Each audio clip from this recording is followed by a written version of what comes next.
This is Hannibal here from the Hannibal TV on YouTube, and this is another one of our UFO Prophets Checking the Tape podcasts. And I don't think it got in the mainstream news too much for whatever reason this week, but there has been a hell of a lot of UFO news Yeah. this week. And of course, UFO Tarheel Casey joining me as always. One of the most knowledgeable. We'll just say he's from Stephen Greer country, so he's pretty Yeah. knowledgeable out there in where are you in North Carolina exactly? Yeah, just north of Charlotte. So right here. Nice. Got the Panthers logo on. So That's pretty cool. I've actually never been to North Carolina, which I've been to you got most of the states, but for you whatever gotta reason. head down here. We're ground zero lately. So Yeah. Well, as I said in another update, unfortunately, I have to go back to Canada for a bit, but I'll yeah. mark North Carolina down as a future place, and by that time, maybe people will be knowing this podcast a lot more. But there was so much news this week. Where do you want to start? I mean, Christopher Mellon was on a podcast. Mike Gold was on numerous podcasts. There was a whole hearing by the Mm-hmm. UFO Disclosure Fund, I believe, or UAP Disclosure Fund in Washington with Yeah. Tim Gallaudet, Lou Elizondo, Avi Loeb, Chris Mellon was there. Chris Mellon, had a Eric presentation. Davis. Yeah. Eric Davis, he kind of came out of the shadows.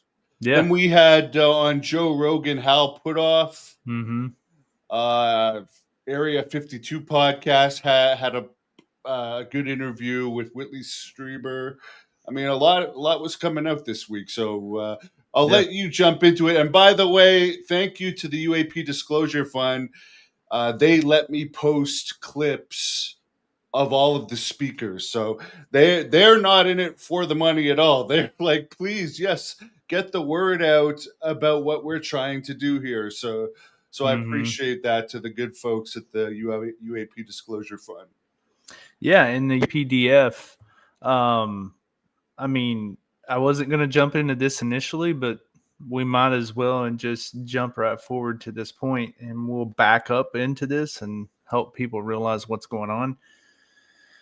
Whether you like this topic or not, whether you believe this topic or not, whether you have any vested interest in this topic or not, your tax dollars are being spent to research it, to set up committees for it, to do intake briefings for it. Doesn't matter if you like it or not. That's just the way it is.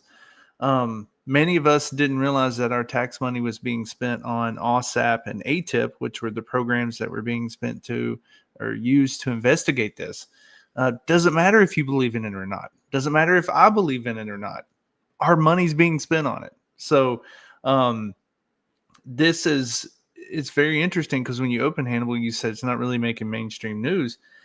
Well, they had this hearing, and the hearing was called the Understanding UAP, Science, National Security, and Innovation. And it was put on by the UAPDF, the UAP Disclosure Fund, which were made up of a lot of the names you just mentioned there.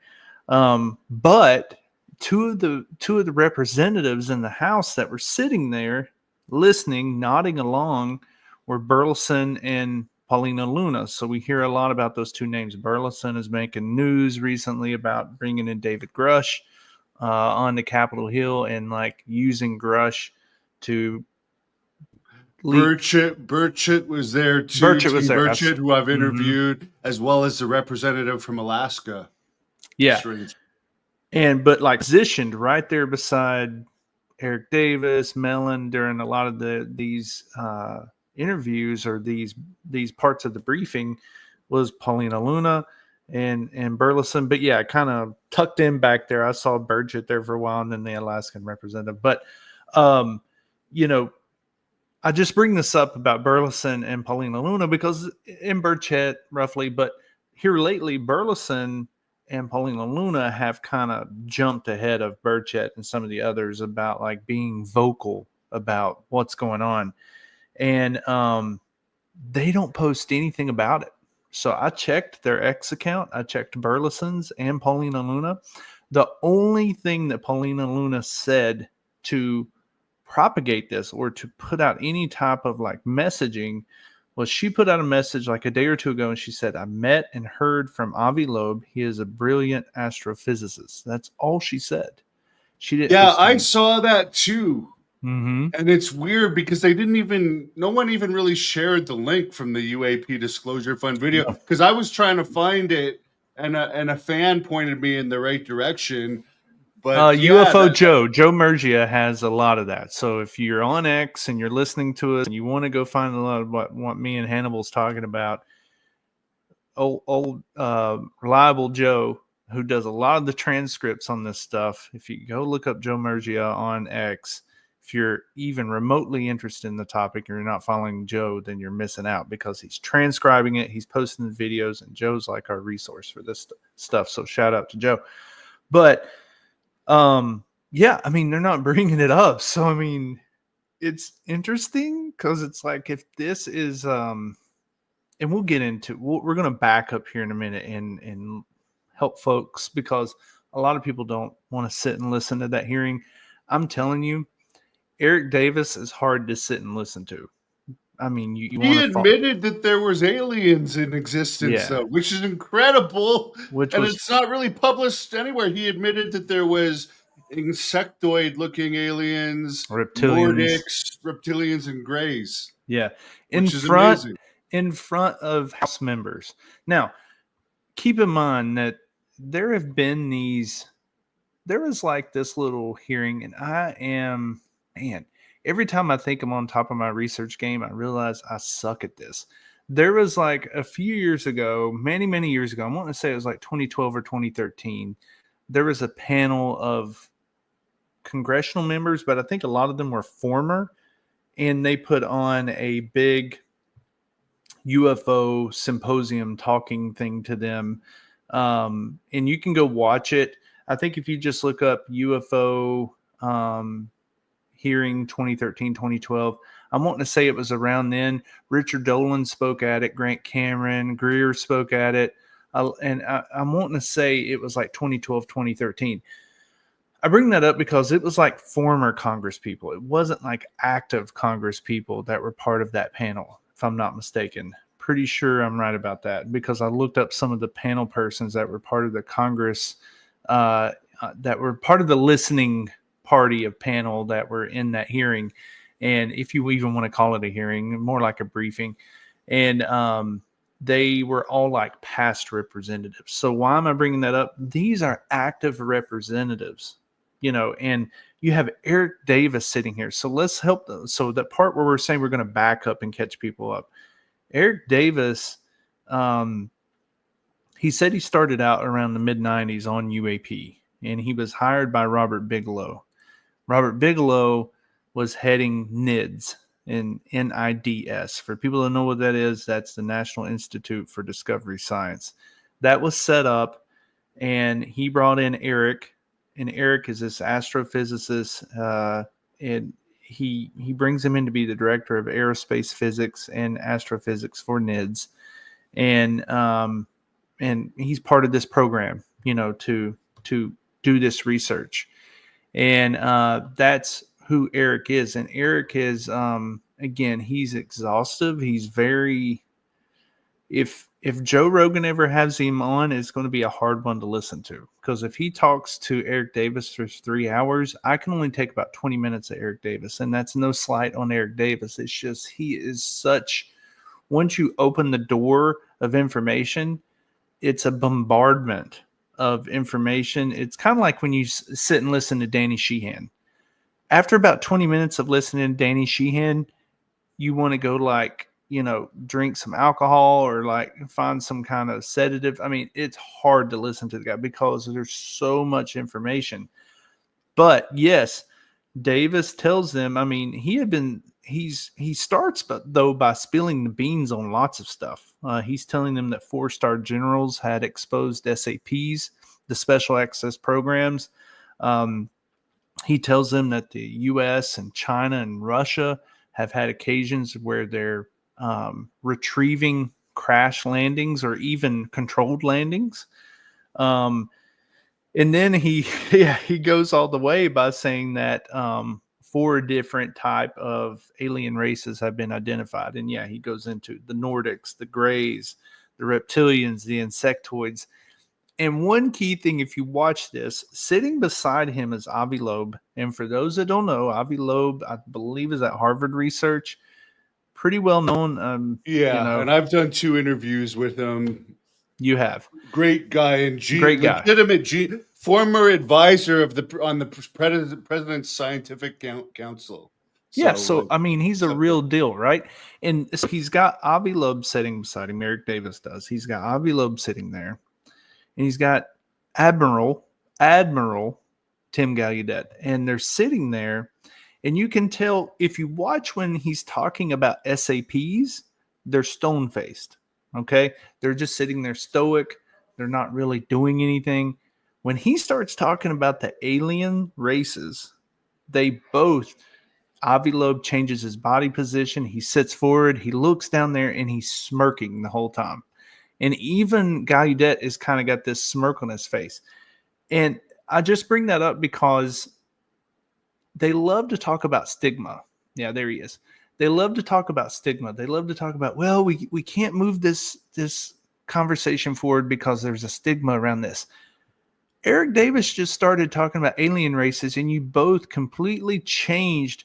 Imagine I'm sitting here like this. And then someone starts talking about alien races beside me, and I start going like this. I mean, they really changed how they were receiving the information, along with Representative Burleson and Paulina Luna. And then when he gets done telling them about the alien races, he goes into detail. He doesn't just say, oh, well, there's Nordics and there's Greys and there's reptilians. He's like, well, these are humanoid looking, and they're like, well, and Burleson's asking him questions. He's like, well, how big are they? Are they small? Are they? And he's like, oh, they're human size. They're 6 foot tall. They're 5 foot tall. I mean, he's getting very. He also specific. commented that they are not. There's no super tall ones that he's aware of. Like he mentioned, he hasn't aware of anything like over the 6 feet. So, but he said that the Greys are like 4 feet, and the insectoids aren't actual insects. They just look like insects. Right. And it seems like there's like a misidentification is what he's claiming. But anyways, once he gets done with that, they all break into laughter.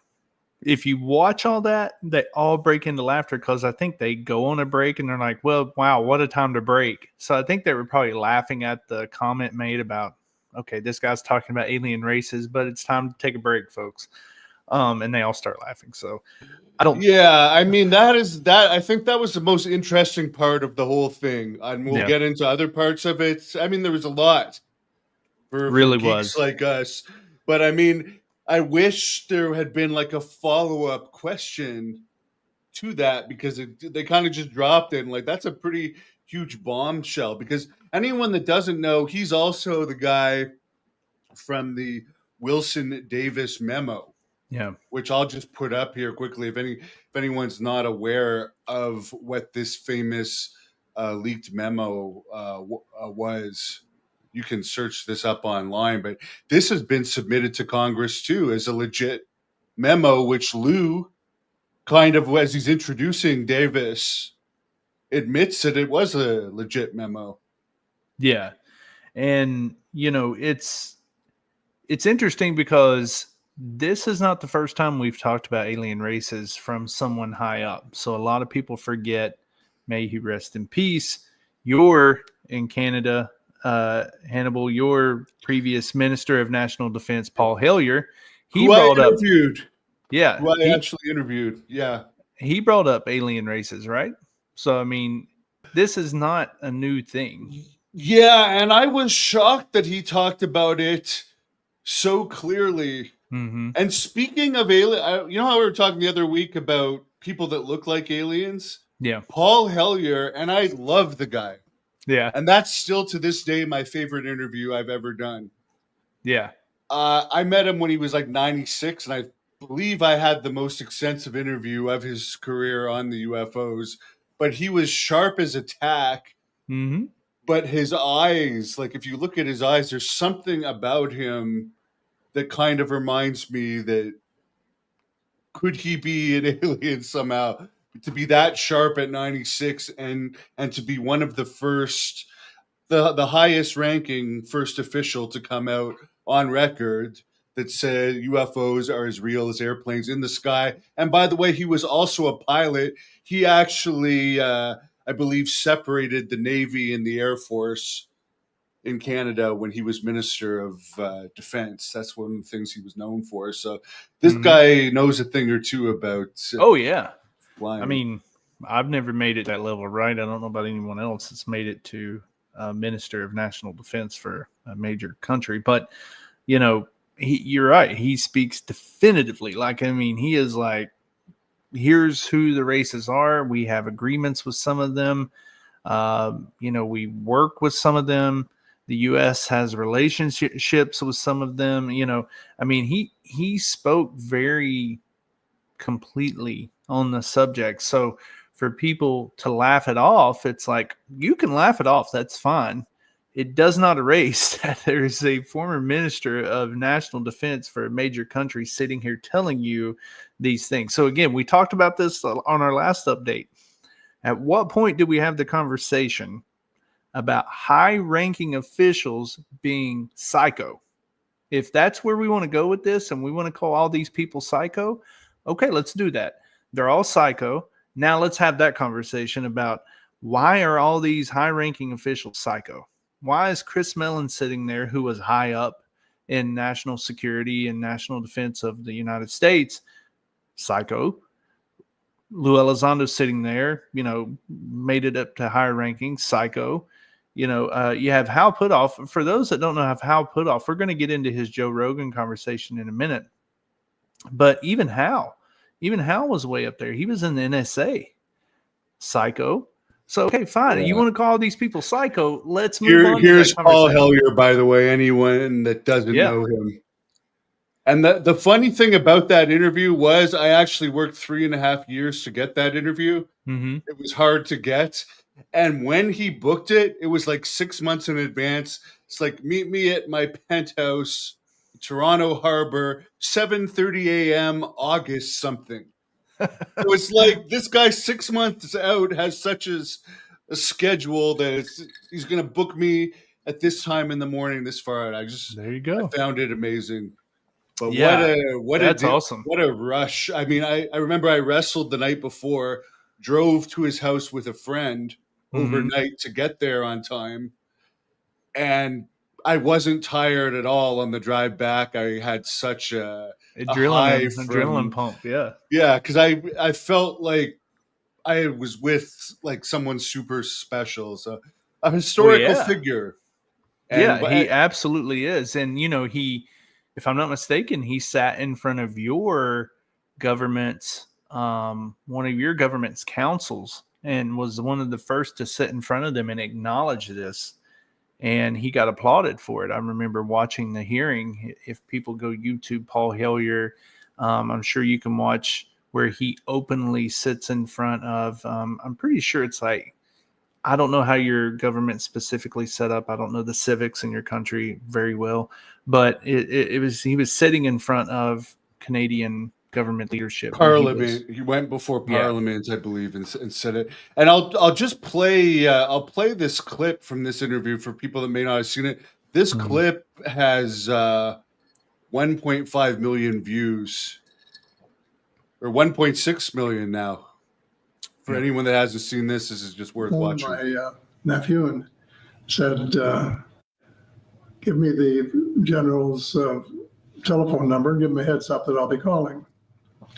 Because I thought I should check with him personally and hear his voice and what he had to say. And I had met him, so I knew who it was. And so I phoned him, and before I could even say, "Hello, how are you? What's the weather?" like he said, every word is true and more. Those were his opening words. And he spent 20 minutes telling me the and more within the limit of his oath. I guess it went as far as he could. And he said, and this was the most important thing he said during that period, was that there have been face-to-face meetings between United States officials and visitors from other star systems. So we'll leave it at that. You guys could search up the full interview with the Hannibal TV. But I mean, he's 96 there. He died less than 2 years later, but it's like he's just gonna say it. He's got nothing to lose. Yeah. Yeah. I mean, you have to give it to him. And, you know, again, it's not just him. It's not just Paul Hillier. It's now permeating into the American government. We've heard a lot of mention lately of the Israeli government. That's come out, where there are defense ministers in Israel who are saying the same thing. Head Hayam Mashed. Yeah. I might be mispronouncing it, but he said that there is communication with officials. I mean, this guy actually, I guess, was head of the equivalent of the NASA of Israel. Yeah. So, I mean, at what point where is going to be the breaking point where we say, wow, how many more high-ranking officials have to come forward and acknowledge something like this? And again, we don't have to get into belief of aliens and UFOs. Fine. Don't worry about that part. We're just talking about high-ranking people coming forward and having these type of interactions. And that, to me, is more astounding than anything else. And, that kind of leads into we can go into our next subject. I don't know if I have anything else. I just want to say one thing about that. Mike Gold, I was not a big fan of his congressional hearing testimony when he testified about a year ago or so. He did great on this. He was a bit long-winded, but he showed that Mars Tic Tac. Yeah. I mean, he showed that thing on the moon, that lights, and he was basically saying he does not believe it's space dust, like what they're calling the official explanation, and another picture of lights that he said are unidentified. So he was being very open, where he was being more, he didn't really reveal too much in his official congressional hearing testimony, but here he's showing pictures and he's basically saying they do have more stuff at NASA that has not been released public yet. But there has been stuff like this Mars Tic Tac picture that is a pretty good picture. It is. Just nobody's saying anything about it. Why this is? How can people not care about this? I don't get it. Yeah, it's going to take, if you ask me, just to go off a little bit here, it's going to take like something like the James Webb Telescope. I really feel like it's going to be that platform is going to be what moves the conversation forward, because it's a more high level entry into disclosure. You don't disclose something to people by saying, hey, there is interdimensional beings. They pop into your bedroom at night and they look at you and they may extract things from you sexually. You don't disclose aliens to people like that, because you're going to freak them the hell out.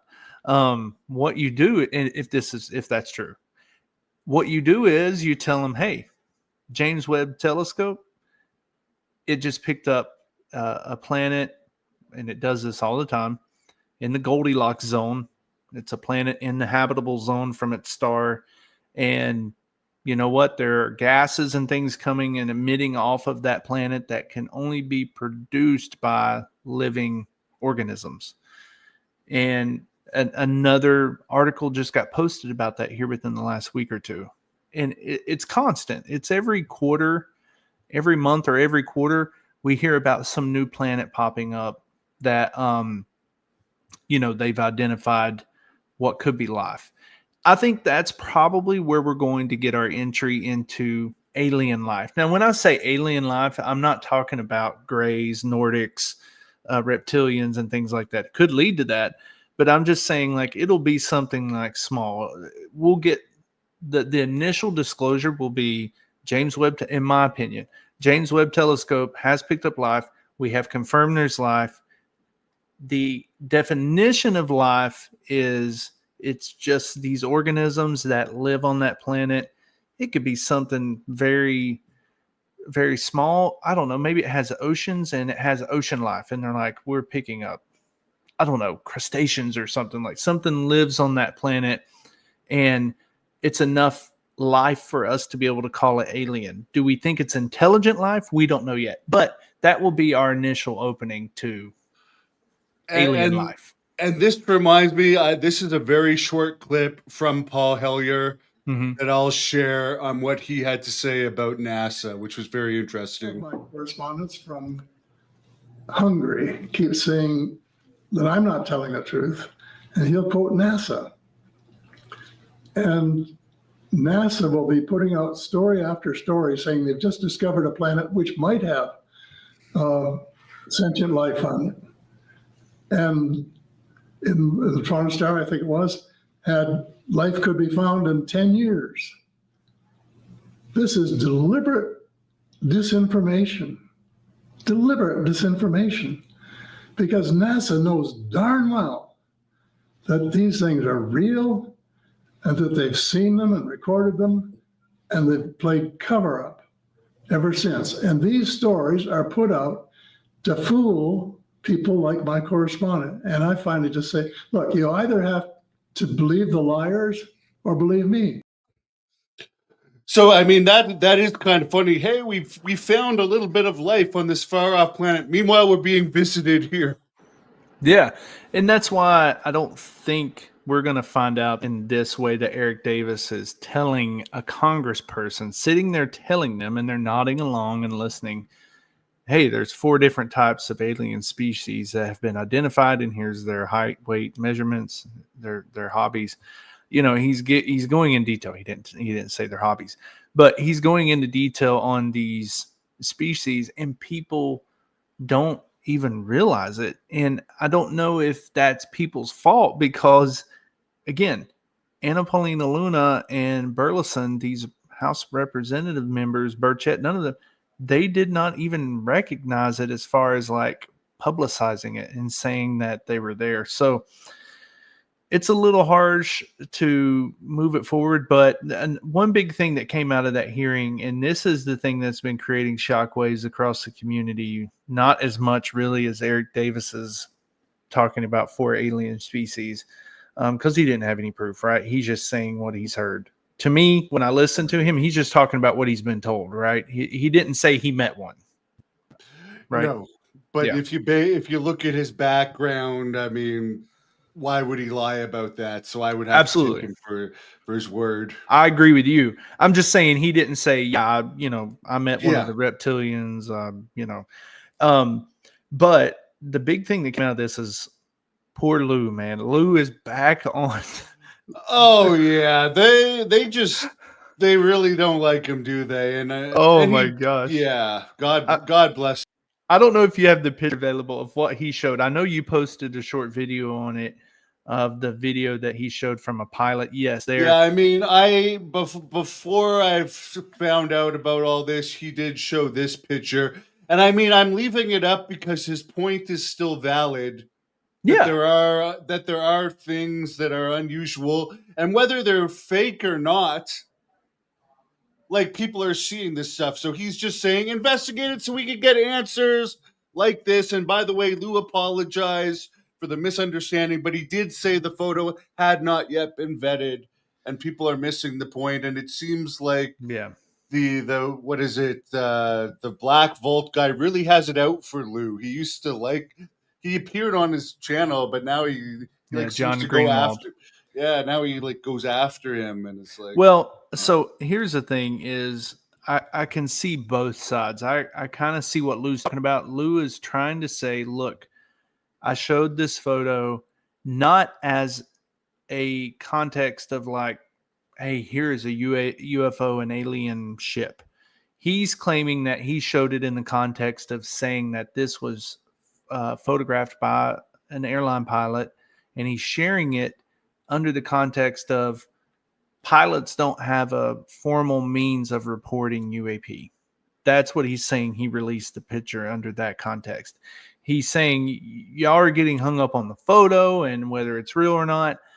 That's not where I'm trying to go with this. I'm trying to go with it to say pilots don't have a formal reporting process of how to report UAP. Everyone's hung up on this, though, because it's so obvious that is irrigation circles.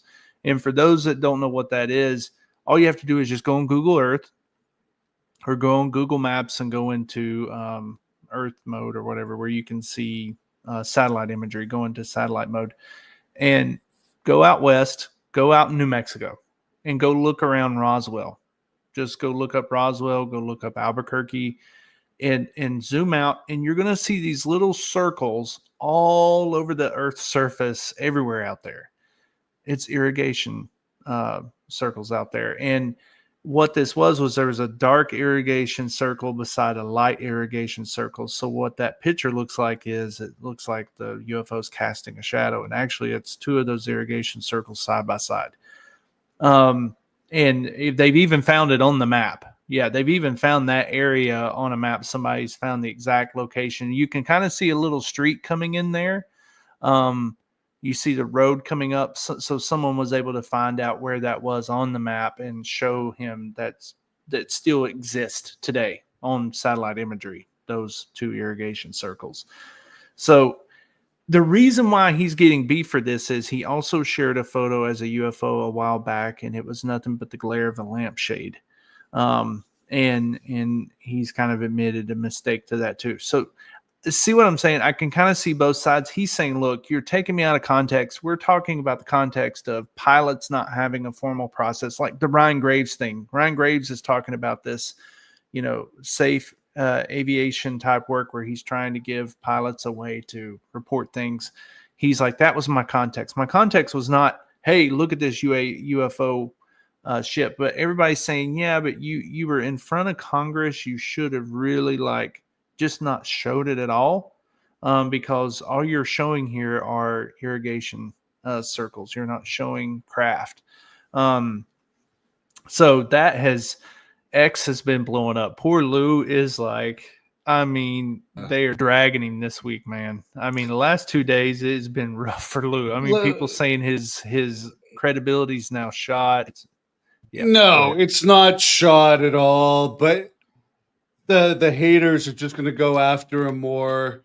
Yeah. The only thing I wonder is if there is and this is my conspiracy theory side, mm-hmm. if there's a chance he is legitimately working as a disinformation agent, that he's mm-hmm. purposely put out two fake things to hurt his own credibility, to make the whole thing seem like, okay, there's explanations for all of this. He's not. You're onto something there. Yeah. And let me explain why you're onto something. That has been proposed recently, that a good way to shut this up is to put out, okay, so like with Jake at Skywatcher, Jake Barber, he's the one that did the egg retrieval video with Ross Coulthart in January. He recently came out with some videos of just some lights in the sky where he was trying to insinuate it's anomalous. And I've seen this theory floated out there. It's like, he's also someone who was doing redirect type work, intelligent works for the government. Remember, Jake Barber said that he went to Stephen Greer's National Press Club event where Michael Herrera came out, DC Long came out. He went to that event to intercept Michael Herrera, to intercept him and redirect him. So he has ran operations to redirect people who are getting ready to spill the beans about special access programs and things like that. So some people are wondering what you just said, Hannibal, is that the same thing as what's going on there? Is that they're intentionally putting out bullshit to get us to fight, get fed up inside the community. So what we do is we fight about it. They put it out. It's horse shit. and we all go, wow, look at this. It's this crap. We get mad at each other, and then we just disengage, and then we just leave the topic alone. If that is the mission of like Lou and the Jake Barber types, is just to go in there, set a grenade, and then just pull out of the cave and let it blow up, then it's working great. Because like, you know, Jake puts out his video of like little lights that could be anything. It could be anything. It could have been a distant lamp or a distant street light. It could have been airliners coming in and they were lined up. Here in Charlotte, when they come into the major airport, you will see 5, 6, 7 lights lined up in the sky as they get ready to come in and land. And he was showing lights in a linear fashion. Those could have been flares. They could have been airliners landing. It could have been anything. And all he did was just show lights in the sky. And then you see Lou posting this, and it does make you wonder that I'm not saying I believe that, but you have to at least like give a small percentage of possibility that they're doing that. I mean, I would have to think that is a possibility, because he already had the one screw up. Why wouldn't you check a little harder before this one? I don't know. He's a really smart guy. Yeah, that's what everybody's saying. Yeah. I wish I could get an interview with him sometime. I hope I do. I'm not giving up on it. But he's a hard guy to get in contact with. But I like him. I don't go after him or anything, but I do suspect. I mean, I truly suspect that in some ways. Yeah, and I mean, and it's a possibility, and he's kind of getting what you just said, and I'll let you go after him, and then I'll be the bad guy. How about we do that? We'll do good cop, bad cop. You be the good cop, and I'll be the bad cop on this for Lou. There's a very well-known person in the UFO community. She's the UFO Rabbit Hole lady. I can't think of her name, but she does a really good podcast. If you just look up UFO Rabbit Hole on like YouTube, I'm sure it'll take you to her stuff.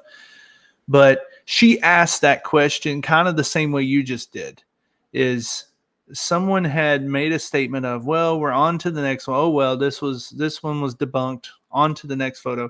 And her name's Kelly Chase, maybe that's her name. She goes under that UFO Rabbit Hole name. And she said, yeah, you're saying, okay, this one was debunked, on to the next one. But can we pause for a second and like ask why? Why are we continuing to, why are we not vetting this stuff? Why are we putting out crap? Like what you just said, Hannibal. Why are we, he already did one where he messed up and put out a lampshade as a UFO. Why did he not do his due diligence and check this photo first before he went in front of congressional members and showed them another BS photo? It's like, why? And she asked that, and Lou blocked her. Lou blocked her on X. And everyone also got really mad at Lou for that, because they're like, she's being polite to you. She's asking, she wasn't mean to him. She wasn't like on there like, hey, you dumbass. There you go. Why did you put out another dumbass photo, dumbass? She wasn't being like that to him. She was very respectful. She's just like, you know, I don't want to move on to the next BS photo. I want to like talk about this one for a second. Like, why does this keep happening? And she got blocked. And I think Lou tried to claim his account was hacked, and he didn't block her, and he unblocked her.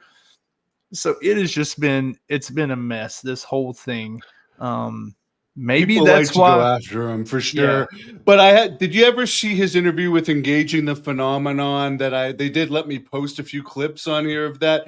Lou does have a temper, and he gets flustered. And when he gets flustered, I mean, there's some clips in that Engaging the Phenomenon podcast. So with Lou. When he's talking about Greer, actually, too, he just gets completely flustered, and he at one point he said, "You stumped me" or something. Yeah.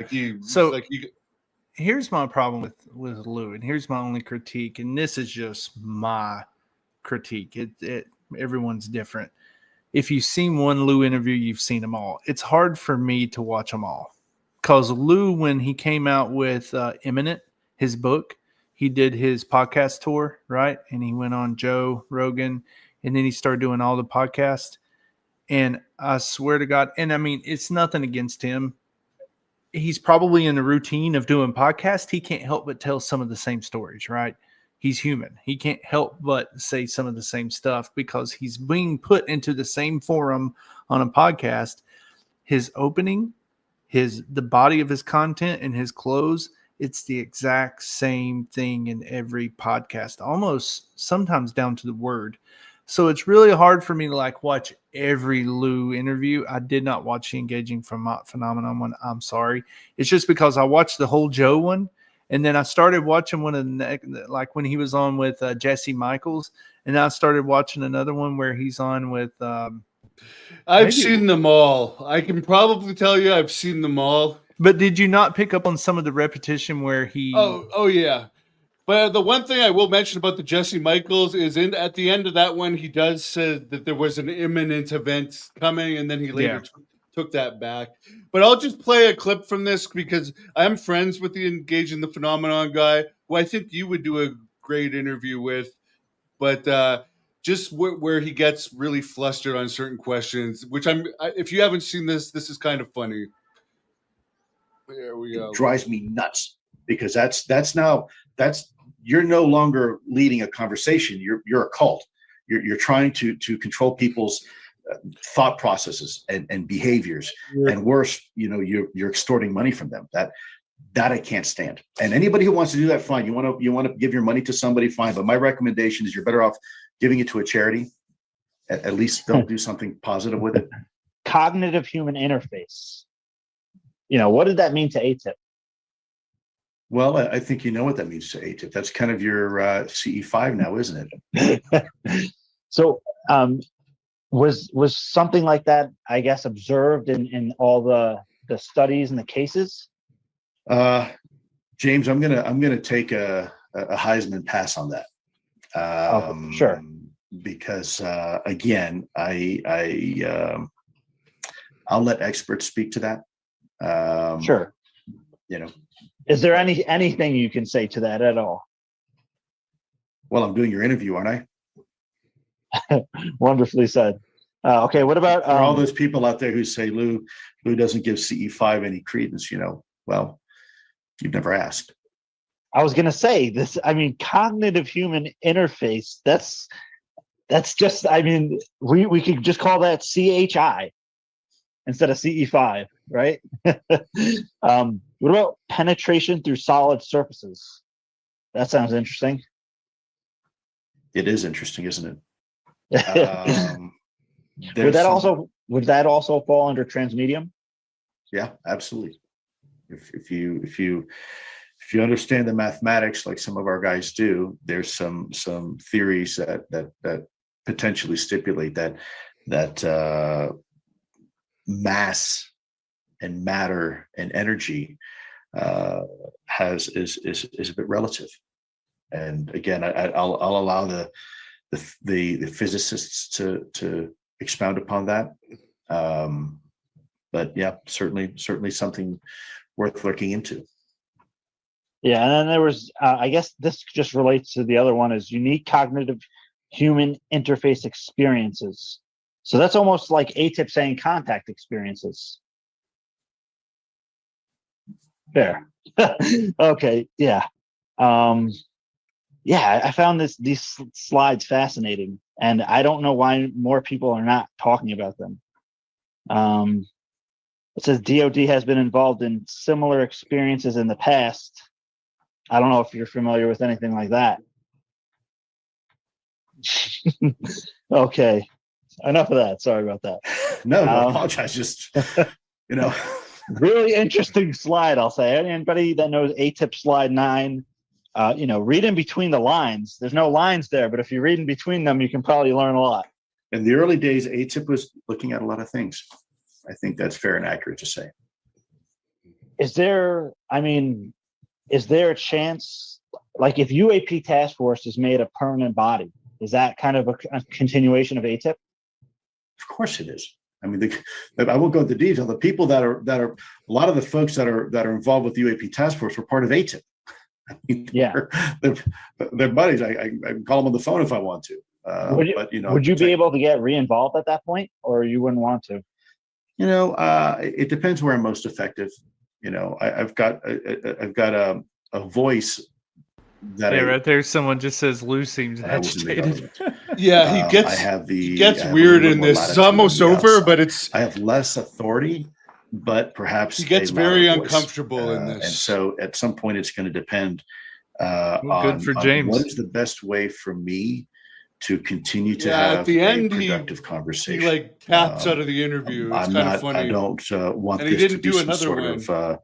of forgive me, Jerry Springer event. I'm not trying to create drama.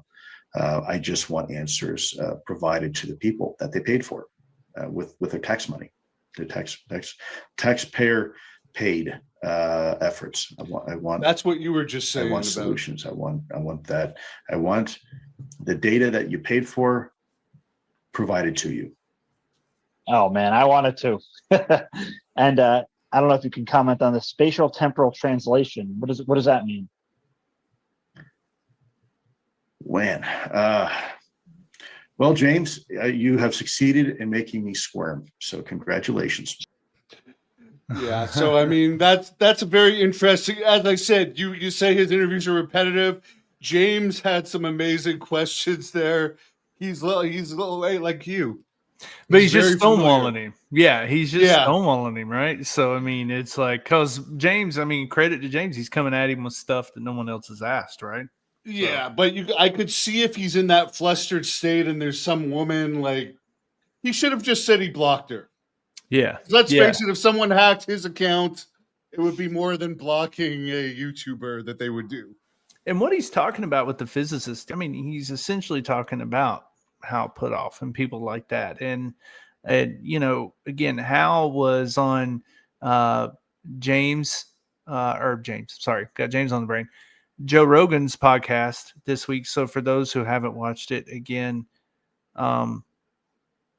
you have to There is a lot of talk on that about remote Mhm. viewing, and I have to admit I'm about I think an hour in now, and so far it's pretty much mostly remote viewing, but it's starting to get into the alien talk.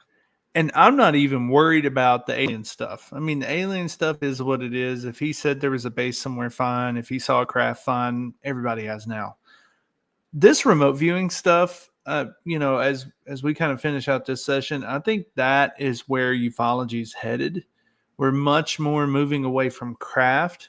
So what happened with Jake Barber is when Jake Barber came along in January, he's talking about this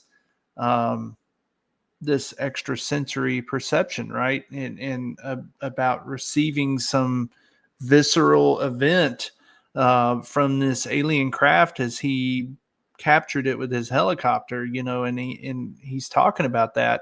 And now he's talking about psionics and he's introducing the community to that. And it's kind of coming full circle, right? And for those that don't know about Hal Puthoff, again, this guy was he says it in Joe Rogan's podcast. He was part of the NSA and he was a naval intelligence officer and he had a master's and PhD in his work and high level security Worked clearances. for Robert Bigelow as well.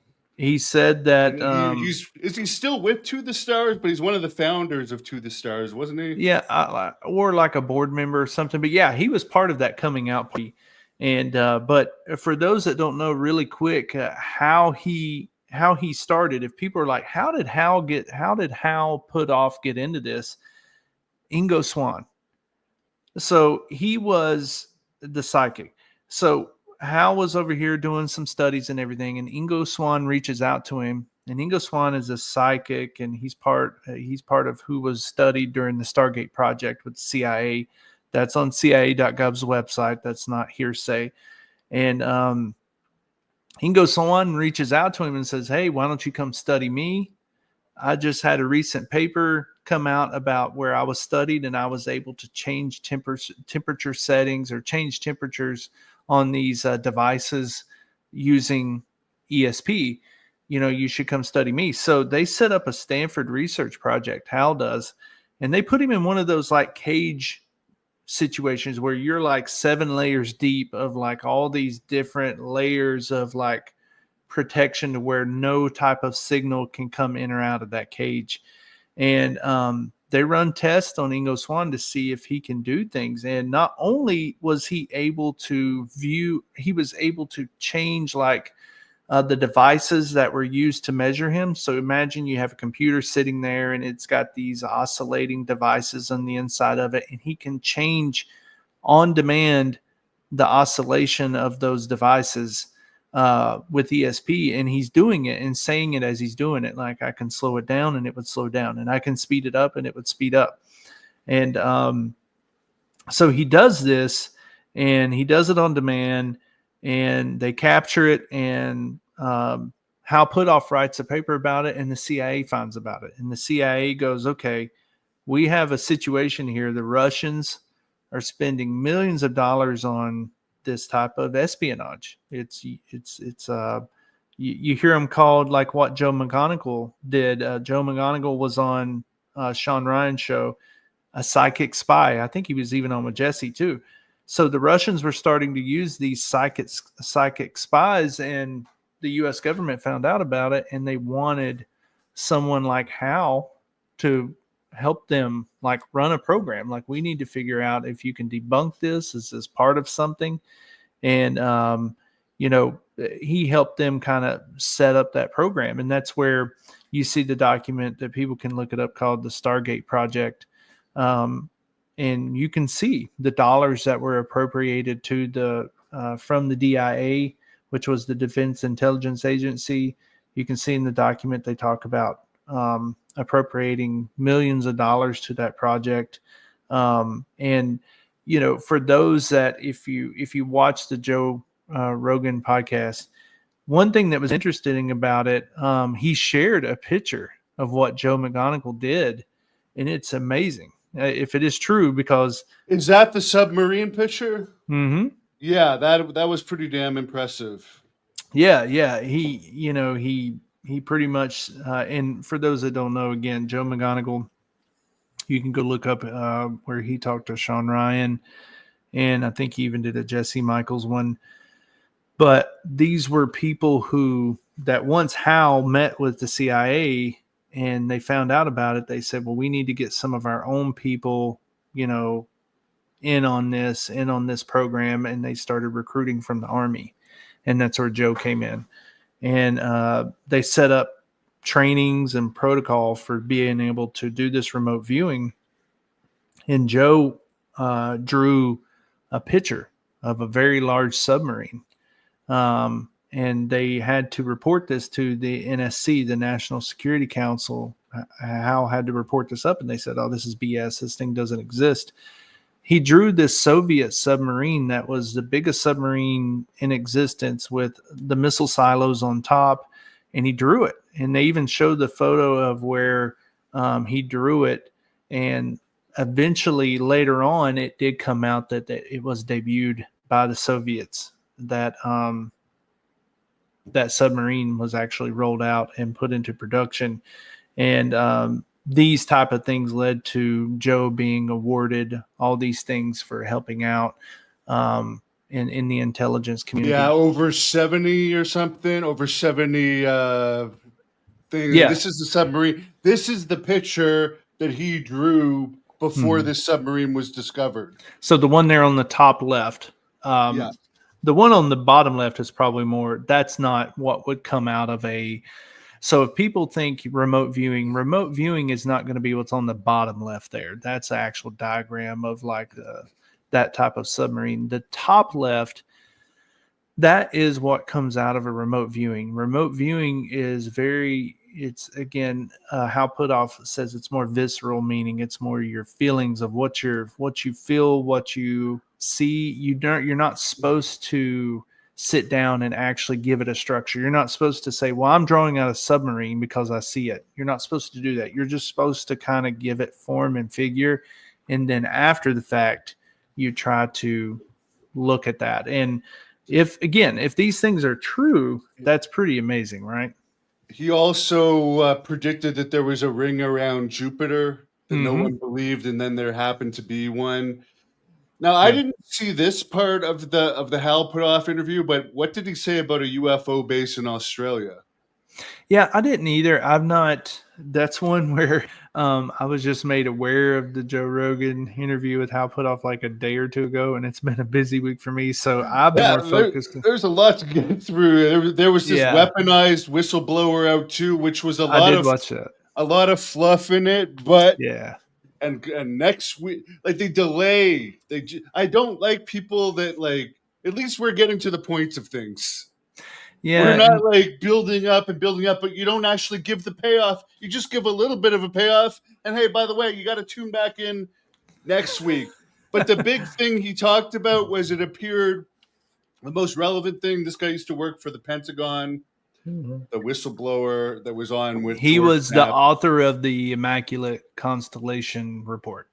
Okay, there we go. Well, they talked a small bit about that, but the big thing that was interesting to me was that I guess the U.S. was spying on Russian vessels, Yeah. and it appeared that there was a set-up meeting between Russian vessels, 3 of them, and a black triangle, super large UFO that appeared in the air over these vessels, and it appeared like this was some sort of communication going on there before it disappeared back into thin air. And I guess the U.S. has proof of this, that this actually occurred. I'd like to see the video of this. So it was either a very high-tech Russian black triangle UFO, or there was some sort of meeting, which Paul Helier said there's been meetings with governments and UFOs. Same with the Israeli general. So maybe that's what happened. Maybe there was a meeting between Russians and aliens. Yeah, and see, that's my problem. And a lot of this stuff is David Grush and this new whistleblower that was on with George and Jeremy this week. They kind of got both of them to admit that they had some interest in UFOs. And that's my problem. I want you to come from a place where I almost just want you to just lie to me. Just tell me that you had no interest in UFOs and it was not part of your lexicon. You didn't talk about UFOs. You don't know any of the terminologies. If someone looks at you and says, "Do you know what UAP stands for or what the UAPDF is?" and you go, "What the hell are you talking about?" Perfect. Because if you're coming to us with this information, then you're coming from a place where it's nothing emotional for you or that you don't have any vested interest in. And they ask him, they kind of dig into that, Jeremy and George, which I'm surprised. So that makes me almost feel like George and Jeremy don't have an agenda here, because they kind of asked him, they're like, "Were you ever interested about UFOs?" And he's like, "Yeah, I've always kind of been interested in UFOs." And I'm like, "Oh, you just said the thing that you're not supposed to say if you're coming out whistleblowing, because they're going to use that against you, right?" Oh, well, this guy's... They also said that he could be subject to execution for breaking his disclosure, whatever he signed, whatever oath he made. And it's just weird to me that he'd be coming out, even though he's subject to execution. And if it's that big, why do they drag it out into 2 parts? Because if he's breaking the law, wouldn't the government be able to have that one taken down immediately? Yeah, and I mean that is the question, is why.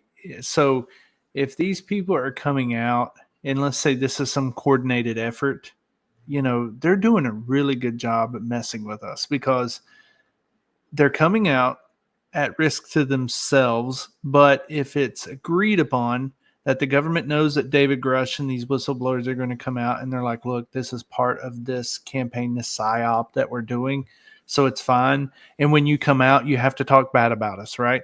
So if I'm going to come out against Hannibal and Hannibal knows that I'm coming out against him, I got to say something bad about you too, so that people think that I got a problem with you.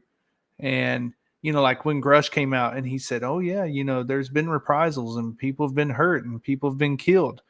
Maybe that's part of what he's being told to say. Like, look, you got to say some bad shit about us to throw people off to where they'll go, "Oh, well, he's a disinfo guy. He's running a PSYOP."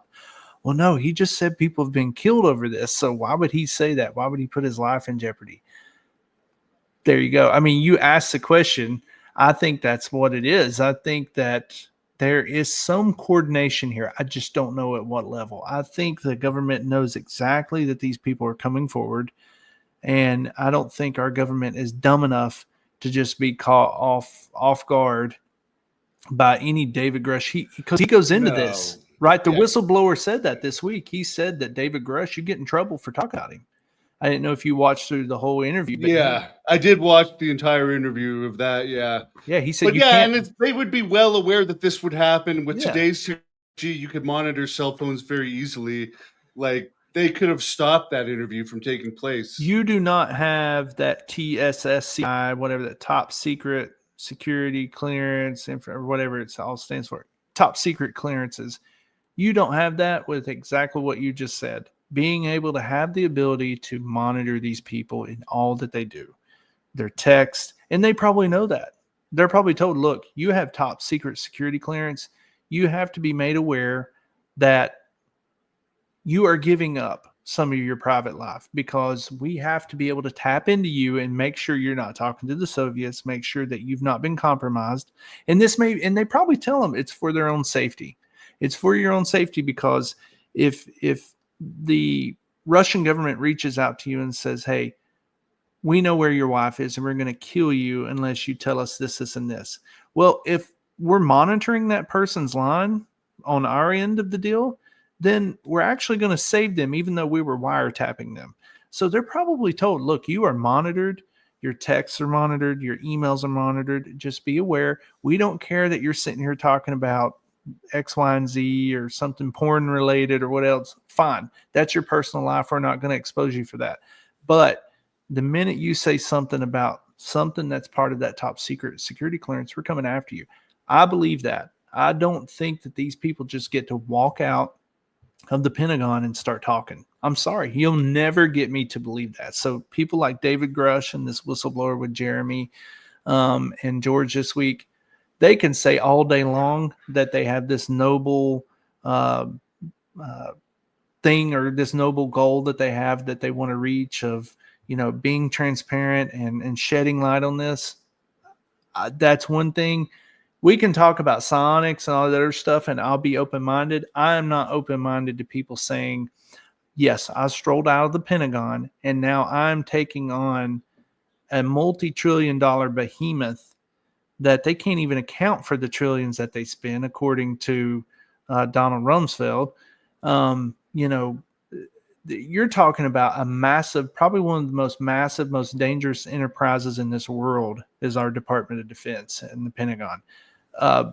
No, you're not going to convince me that this little guy just walked out of there and you're just going to take them on and you're going to say, look, they're killing people and I'm happy to take them on. No, this is kind of a soft disclosure, I believe. I mean, they could easily stop this, as you said.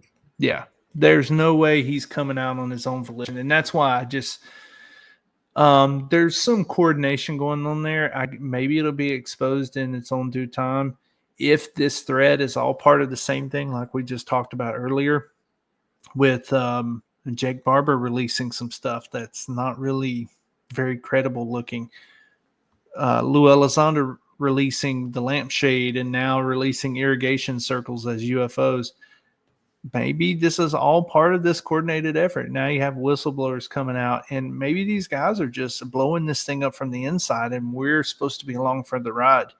And that could be part of what's going on here. I don't know, but all I know is if you want to back out of all that drama, the only thing that I would say look out for disclosure, don't worry about anything these people are doing. Don't worry about anything that Jeremy Corbell's doing or Lou Elizondo's doing or Stephen Greer's doing or Hal Puthoff. Don't worry about any of that. Watch what happens with the James Webb Telescope. I'm telling you, that's going to be where we're going to get our information. That's going to be the start of it. When we see a post that says JWST, James Webb Space Telescope, has identified alien life on this planet, that's the start. Now, how the rest of these people fall in line after that, I don't know. how these camps start falling in line and coalescing around that message of, okay, alien life has been found. It's now scientifically proven. There is no wiggling out of it. It's there. There's lights on this planet. Let's say, for example, there's lights. We found it, and we can show pictures of it. When that news comes out, now it's going to be about how do these other pieces start fitting together. The rest of this is just kind of us UFO people. We like following these people and just keeping up with the drama, right? For sure. And one thing I will mention, speaking of disclosure, when you talk about Hal Puthoff, he did say in the Joe Rogan interview that this Age of Disclosure movie that hasn't been, to my knowledge, there's no way of the public seeing it yet, but it has been screened.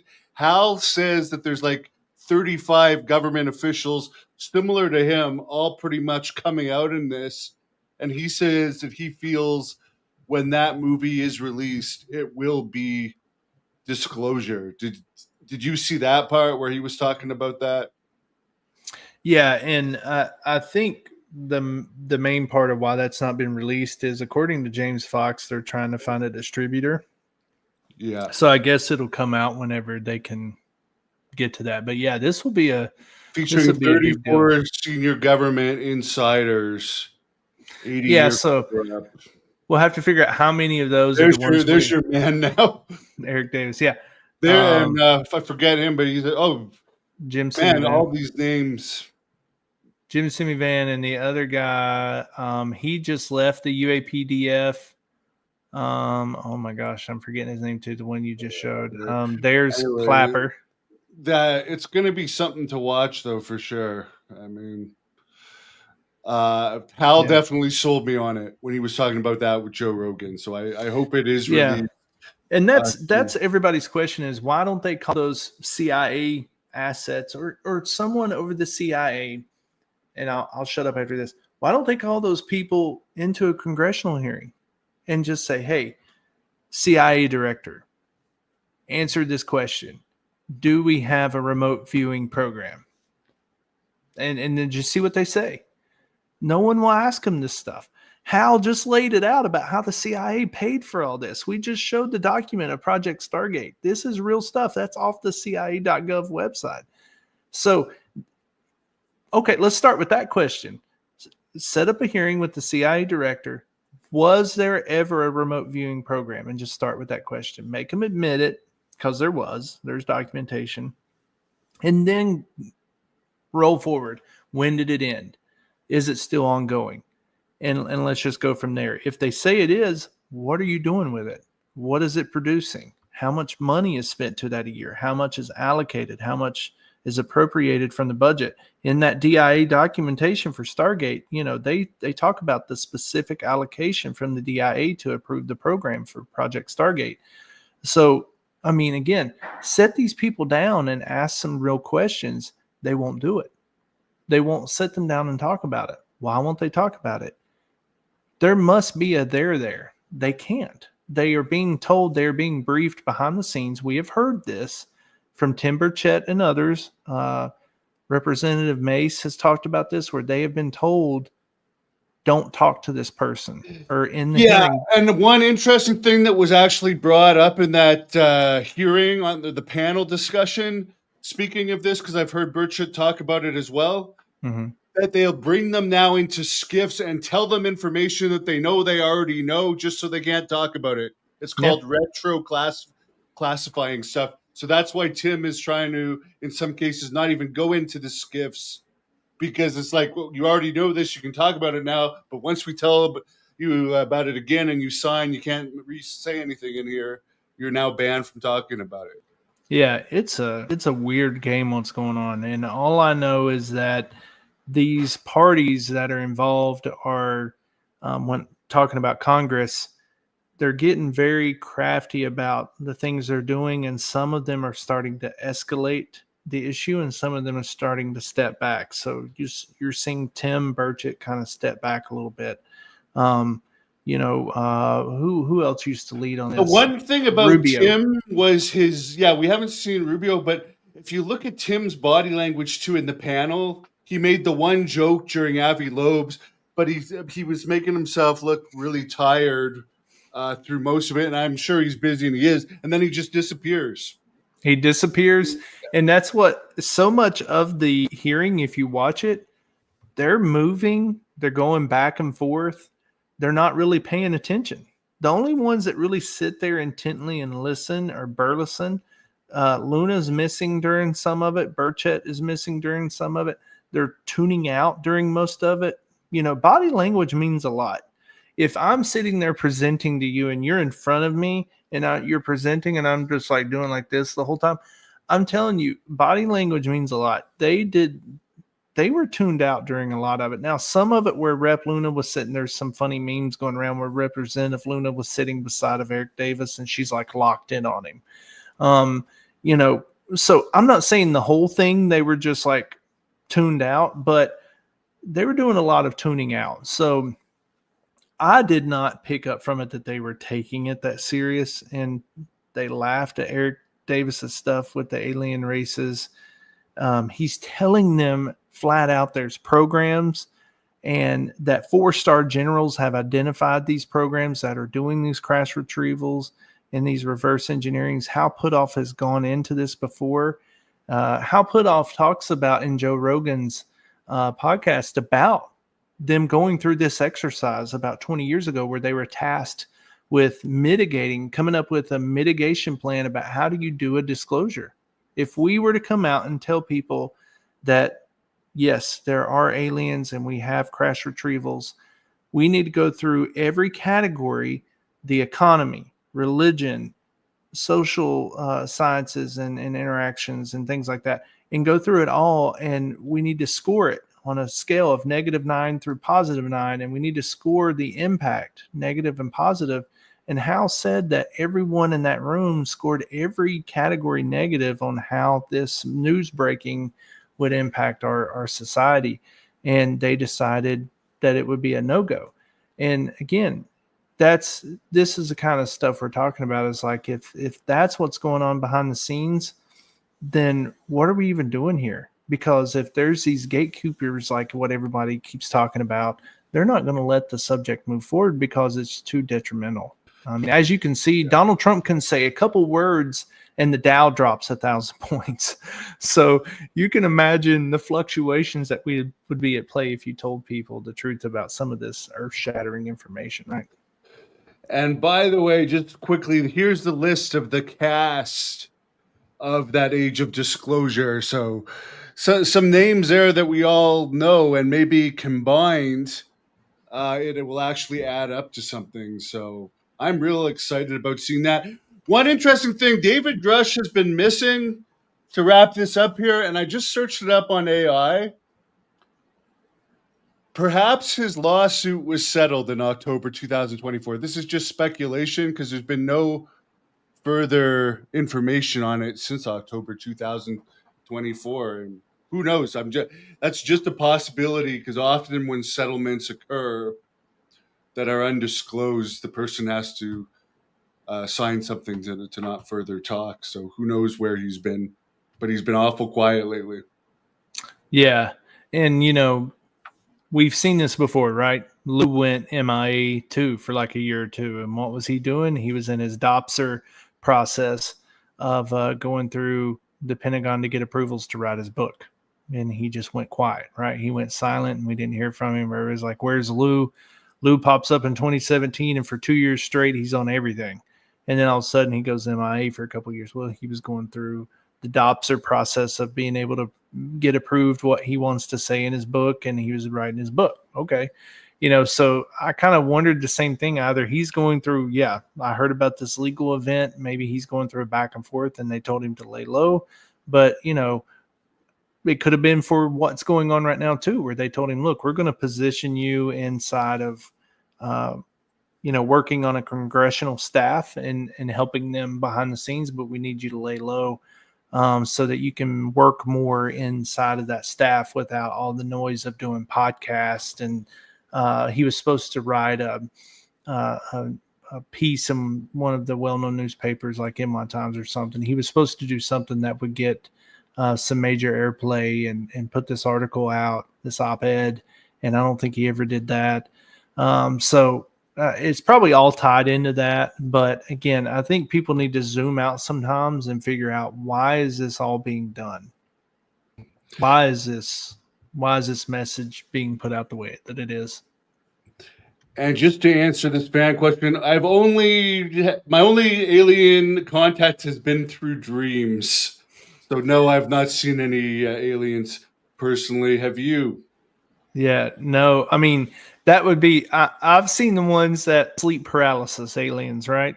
So if I hear some of these people's stories, their abduction stories, and I'm like, they're calling that an alien? Like, holy shit! If that was an alien, then yeah, I've seen a lot of them, because I have the little sleep paralysis demon / alien thing that shows up, and if that's, I'm listening to John Blitch's story that he came out with Ross Coulthard right after Jake Barber, and I'm like, what he's explaining probably happens to a lot of people, where you can either have some very interpretive dreams.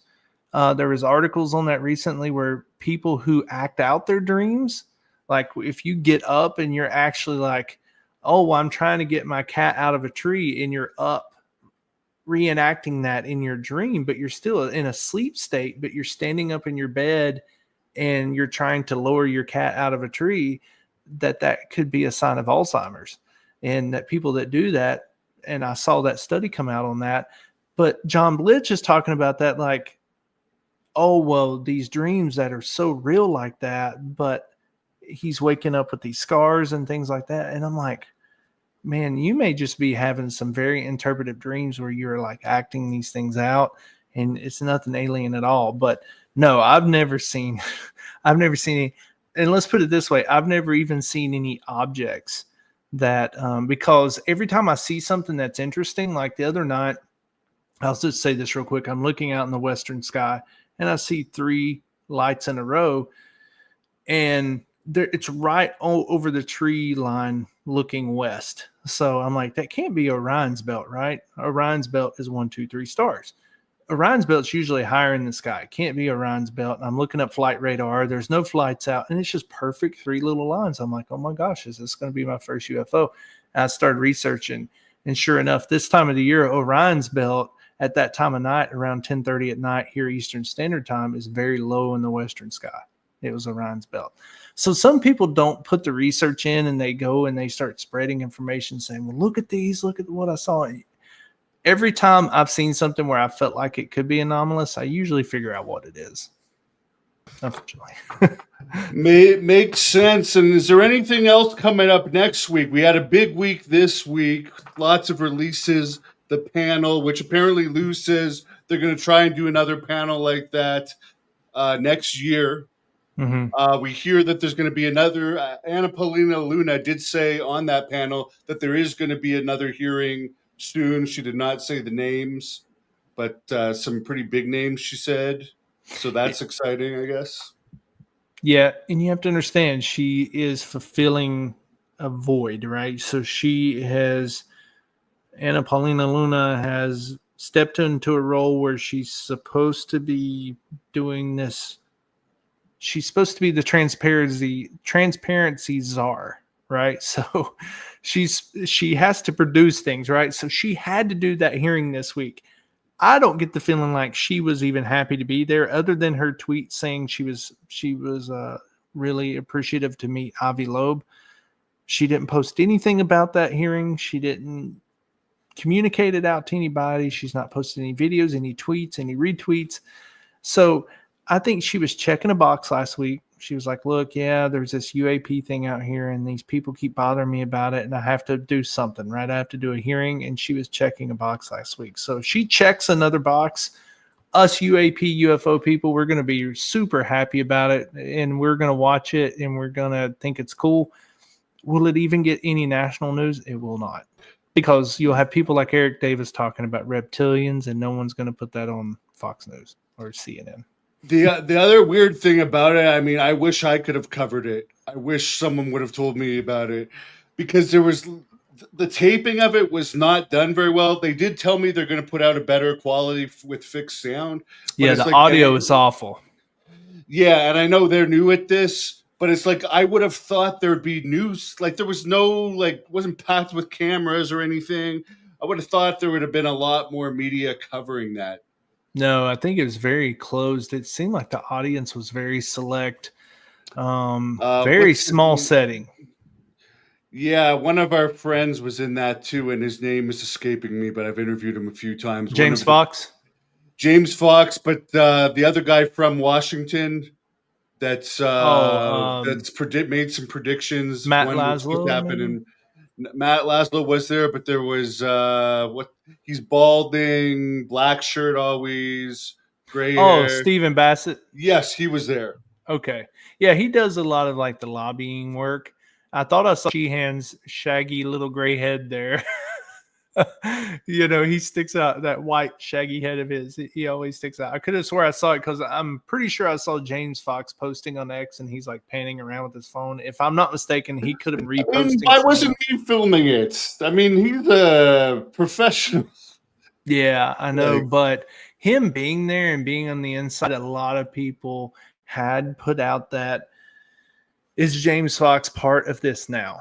Is he part of this coordinated release of information? Because some people have said that the one where he brings out Jason Sands, the program. Yeah, maybe that goes back to the whole Lou Elizondo thing we were talking about. Yeah, everybody's wondering because it didn't feel like. By the way, any update on him? But Jason Sands was in some communications for an interview with you at one point. Yeah, yeah, we talked a couple times, and I think Jason had some stuff going on, and yeah, I've not heard much back from him. We had one taping set up, and I didn't hear from him, and then he got back and I was able to get back in contact with him, and we actually set a date and a time. And when I contacted him that morning with a link to join, he told me he had to back out. He said he was too busy with some stuff that he had going on. And then subsequently later, right after that, he ends up on all kinds of X Spaces doing events. And he also had some events he was showing up on for some other stuff. So my guess is Jason was just busy. Like he had a lot going on in his calendar, and I just was not important enough for, and that's no slight on him. I guess if you have to prioritize and put your ducks in a row, I was probably toward the end of the totem pole, so I got bumped down a little bit. So I don't think I'll pursue Jason Sands anymore. I think he's got busier things going on. So. And his little limelight has kind of dropped now anyways, but who knows, we might run into him in the future. But we went overtime. I know we had some good viewership tonight. Appreciate everyone for watching. We're going to try and do this every week. Update you guys on everything going on in the world of UFO. So please subscribe to The Hannibal TV on YouTube, or follow us on Facebook or Twitter. We air on all those platforms. Thank you very much, Casey. I'll let you shut things down. Yeah, I mean, we often go into next week thinking how much is going to be going on, and then boom, tons of stuff happens. So I promise you there will be more that we'll have to cover. And again, whether we like this or not, whether people want to agree with this topic or not, your taxpayer dollars were used again this past week to have your representatives sit around and do intake and briefings on this topic. So when people laugh at you if you go talk about this and they go, oh, that's stupid, who's stupid then? Because taxpayer dollars are being spent to research this, to do briefings on this, to do hearings on this. So who is stupid then? So, I mean, are we stupid? Are we the ones? Who is stupid in this aspect? Because very educated people, mostly all attorneys, are sitting around talking about this stuff every week and having hearings and briefings on it. So if it's not real, why do they keep propagating this topic? I think that's probably what we need to keep our eye on.